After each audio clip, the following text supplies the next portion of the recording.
नमस्कार. आज आपण एका अत्यंत विशेष आणि दुर्मिळ अशा देवस्थानाबद्दल बोलणार आहोत. नमस्कार. श्री दत्तावधूत मठ. दत्त महाराज एकमुखी रूपात आहेत आणि अनघा देवींसोबत विराजमान आहेत. आणि सगळ्यात आश्चर्यकारक गोष्ट म्हणजे एकाच मूर्तीमध्ये ब्रह्मा, विष्णू आणि महेश यांचं एकत्रित स्वरूप आहे. आणि हे उंबराच्या झाडाखाली आहे. उदुंबर वृक्ष दत्त संप्रदायात महत्वाचा मानला जातो आणि हे एक जागृत स्थान म्हणून ओळखलं जातं. एकाच मूर्तीत त्रिदेव हे खरंच खूपच वेगळं आहे. त्या मूर्तीबद्दल आणखी काय सांगता येईल? तर ही मूर्ती आहे ना, ती खास दक्षिण भारतातून आणलेल्या कृष्णशिळेत घडवली आहे. आणि तिचं वैशिष्ट्य असं आहे की एका कोणातून पाहिलं तर साक्षात शंकराचं रूप दिसतं, दुसऱ्या कोणातून बघितलं तर भिक्षा मागणाऱ्या ब्रह्मदेवाचं स्वरूप जाणवतं, तिसऱ्या बाजूने विश्वाचं पालन करणारे विष्णू, म्हणजे तिन्ही देव एकाच मूर्तीमध्ये. आणि दत्त महाराज इथे एकमुखी आणि द्विभुज आहेत, म्हणजे 2 हातांचे, आणि ते उभे राहून आशीर्वाद देताना दिसतात. म्हणजे केवळ दर्शन घेतानाही तिन्ही देवांचं स्मरण होतं. खूपच छान.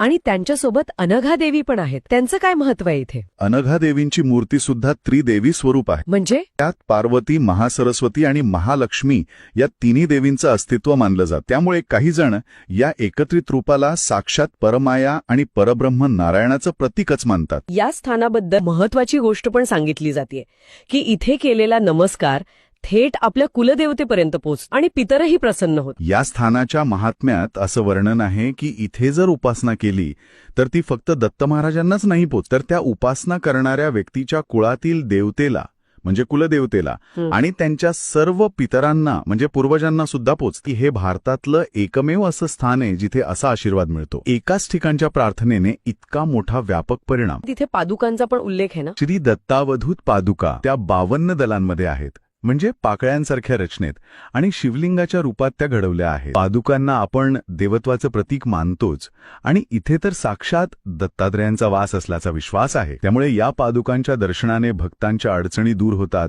आणि इच्छा पूर्ण होतात. अजून एक थोडी गूढ वाटणारी गोष्ट, जिवंत समाधी. इथे सद्गुरू श्री रामचंद्र महाराजांनी वसंत पंचमीच्या दिवशी 1.5 पुरुष खोल पाण्यात बसून जिवंत समाधी घेतली. जिवंत समाधी ही म्हणजे देह त्यागण्याची एक योगिक प्रक्रिया असते. त्यांची भूगर्भ समाधी, म्हणजे जमिनीखाली असलेली समाधी इथे आहे, आणि त्यामुळे सुद्धा हे स्थान अधिक जागृत मानलं जातं. हे स्थान राजापूर स्टेशन पासून अगदी जवळ आहे, म्हणजे 2 किलोमीटरवर, आणि मुंबई गोवा हायवे पासून साधारण 15 किलोमीटर अंतरावर आहे. म्हणजे कोकणात जाणाऱ्यांसाठी अगदी सहज पोहोचण्यासारखं आहे हे ठिकाण. आणि तिथे स्वामी निक्रे म्हणून आहेत. त्यांच्याशी संपर्क साधून अधिक माहिती किंवा दर्शनासाठी विचारणा करता येऊ शकते. तर हे निक्रे येथील श्री दत्तावधूत मठ खरंच अनेक वैशिष्ट्यांनी परिपूर्ण आहे म्हणायला हवं. एकमुखी दत्त, त्यात त्रिदेव, मग अनघा देवींमध्ये त्रिदेवी, कुलदेवता आणि पितरांपर्यंत पोहोचणारा नमस्कार, विशेष पादुका आणि जिवंत समाधीस्थळ. आणि ह्या सगळ्याचं मूळ कदाचित त्या एका संकल्पनेत असावं